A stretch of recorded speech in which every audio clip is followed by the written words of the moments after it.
अमृतै खाए जस्तो हुन्छ क्या चटपटीको त्यति स्वाद छ तपाईँले बनाउनु भएकोमा 1000 को चटपटी लगानी पछि दोस्रो 60 लाख।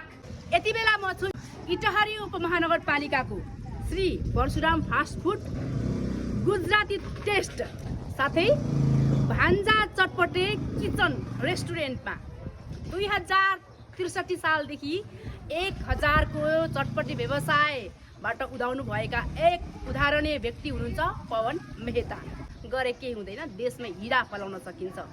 देशमै छ हिराको खानी, सुनको खानी।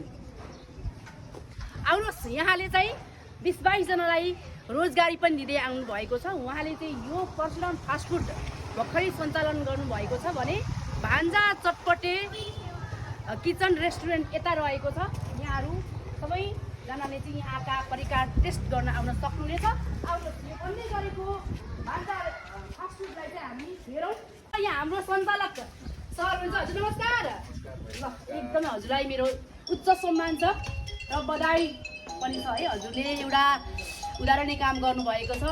देशमै बसेर केही गर्न सकिन्छ है भन्ने एउटा ज्वलन्त उदाहरण हजुर बन्नुभएको छ र हाम्रा भाइ बहिनीहरूलाई पनि देशमै केही गर्नुपर्छ भनेर रोजगार दिइरहनु भएको छ। यहाँलाई उच्च सम्मान। अमृतै खाए जस्तो हुन्छ क्या चटपटीको त्यति स्वाद छ तपाईँले बनाउनु भएकोमा। अब यहाँका परिकारहरू चाहिँ के पाउँछन् हजुर भनिदिनुहोस्। हामीसँग यहाँ अहिले शुद्ध शाकाहारी भोजनालय वैष्णवहरूलाई, प्रणामीहरूलाई, मारवाडीहरूलाई लक्षित गर्दै हामीले यो खोलेको हो। इटेरीमा प्योर भेज भनेपछि छैन। हामी तपाईँको जस्तो अहिले मेरोमा आउने भनेको वैष्णवहरू, प्रणामीहरूलाई हामी लसुन प्याज बिनाको टेस्ट पनि दिइरहेको छु, खाइ पनि राख्नु भएको छ। अर्को कुरा हाम्रोमा सबैभन्दा स्पेसल आइटम भनेको South Indian item dosa, idli, sambar, medu vada, दही बडाहरू यस्तो आइटमहरू जुन इटेरीमा कमै पाइन्छ त्यो आइटमहरू हामीसँग छ, अहिले उपलब्ध छ। अनि बिहान सुक्खा रोटीहरू छ, चनाचुरा, मुरी तरकारी। अब हजुरले भनिदिनुहोस्, नेपालमै बसेर पनि केही गर्न सकिन्छ, विदेशै पलायन हुनुपर्छ भन्ने छैन भन्ने हाम्रा युवा भाइ बहिनीहरूलाई अलिकति हजुरले केही उदाहरण त्यही त मेरो स्वरूप केही भनिदिनुहोस्। मसँग भाइसँग परिचय भएको 3 महिना भयो। भाइको घर चाहिँ पश्चिम कुन नाम भाइ हाम्रो? मेरो घर चाहिँ पश्चिम जाजरकोट। अहिले म हाल 6 वर्षदेखि बाहिर नै छु भन्नुपर्छ। बाहिर हुनुहुन्थ्यो? बाहिर भन्दा नि म चाहिँ हाल 6 वर्षदेखि बाहिर नै छु। म चाहिँ पश्चिममा गएको भने आफ्नो घरदेखि बाहिर नेपालमै गएर समथिङ म मलेसियामा गएको 3 वर्ष उता बिताएर त्यसपछि बम्बईमा आएर म यहाँको चाहिँ 3 महिना भयो है। अनि त्यसको कारण अब हामीले अर्काको देशमा गएर 12-15 घन्टा ड्युटी गर्नुभन्दा हामीले आफ्नै देशमा केही गरेर म्यानेजमेन्ट मिलाएर हल्का हामीले आफ्नै देशमा दुःख गर्न सकिन्छ। हामीले 12-13 घन्टा सबको किचकिच अरूको गाली सुन्नुभन्दा हामीले आफ्नै देशमा केही गरेर खाउँ भन्न चाहन्छु म चाहिँ। बाहिर गएर हजुर त एकदम उयो पनि हुनुहुन्छ है, एकदम शुद्ध शाकाहारी। यहाँको चाहिँ म मान्छे हो। धन्यवाद, हजुरप्रति पनि धन्यवाद।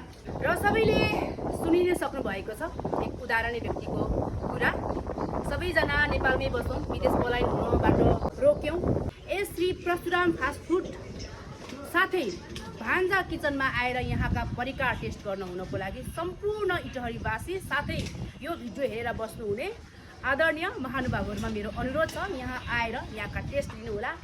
जस्तै साउथ इन्डियन डोसादेखि लिएर काठमाडौँ, भक्तपुरको जुजुदौसम्म यहाँ पाउनेछ र अन्य चाइनिज आइटम, नेपाली आइटमहरू, विभिन्न परिकारहरू यहाँ पाउने गरिन्छ है त। सबैलाई यस क्याफेमा यहाँलाई स्वागत। 2063 सालको 1000 को चटपटे लगानी पछि दोस्रो लगानी भनेको यो 60 लाख हाराहारीको भान्जा किचन र तेस्रो लगानी भनेको यो Parshuram fast food Gujarati taste शुद्ध शाकाहारी भोजनालय। लोकेसन रहेको छ इटहरी छ सुनसरी नगरपालिकाको गल्लीमा रहेको छ। हजुरले यता देख्न सक्नुहुनेछ लोकेसन भान्जाको किचन। सबैलाई नमस्कार, स्वागत छ मेरो यो परशुराम फास्ट फुड शुद्ध शाकाहारीमा। आउनु होला। यो पुरै भेज 100% शुद्ध शाकाहारी भोजनालय। यो अस्ति 1 गतेदेखि ओपनिङ भएको हो। यसमा तपाईँलाई शुद्ध शाकाहारी भोजनालय सबै परिकार पाउनुहुन्छ। साउथ इन्डियन डोसा, साम्बरहरू, तपाईँको इडलीहरू, प्लस तपाईँको चाइनिजमा पनि भेज। हाम्रो एकचोटि आएर टेस्ट गर्नु होला। शुद्ध शाकाहारी, एकदम शुद्ध शाकाहारीको चाहिँ हामी 100% ग्यारेन्टी लिन्छौँ। ल स्वागत छ सबैलाई म आइसकेँ हजुर पनि आउनु होला है त